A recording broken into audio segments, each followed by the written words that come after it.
नमस्कार. झुंजार SC37 news Osmanabad या YouTube चॅनलमध्ये व ब्लॉगमध्ये आपलं सर्वांचं स्वागत आहे. मी आप्पासाहेब शिरसाटे. झुंजार SC37 न्यूज उस्मानाबाद या यूट्यूब चॅनलचा ब्लॉगचा व फेसबुकचा मुख्य संपादक आपणास देत आहे. उस्मानाबाद व धाराशिव परिसरातील दिनांक 18 डिसेंबर 2025च्या 10 ठळक घडामोडी.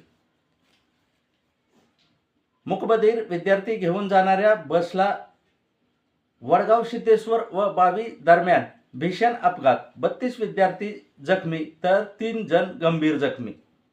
उस्मानाबाद धाराशिव येथील वैद्यकीय महाविद्यालयामध्ये उपचार सुरू.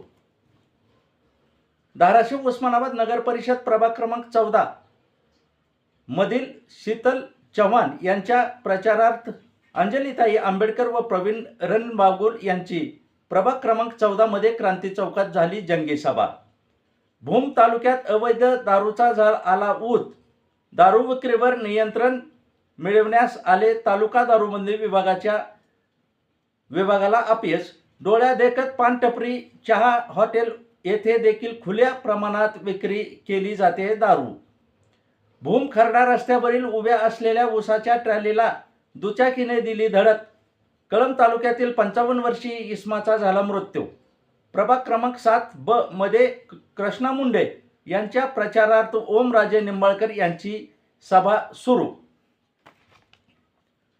तुळजापूरच्या गोळीबारानंतर कोयता राड्यावर परांडा. शहरातही देखील प्रेमसंबंधाच्या संशयावरून एकाच्या डोक्याला लावली पिस्तूल. त्यामुळे परांडा येथील देखील हादरले. शहरात घडल्या 2 घटना.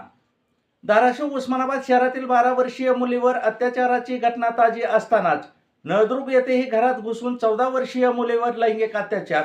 विचारणा करणाऱ्या मुलीच्या भावाला केली जबर मारहाण.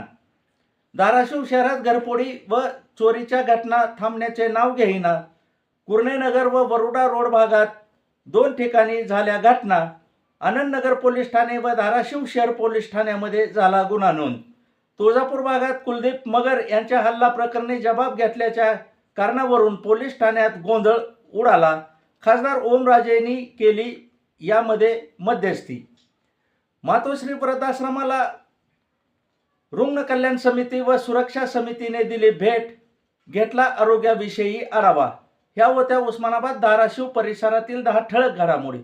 अशाच घडामोडी पाहण्यासाठी झुंजार SC37 न्यूज लाईक करा, शेअर करा, सबस्क्राईब करा, तसेच बेल आयकॉन दाबायला विसरू नका.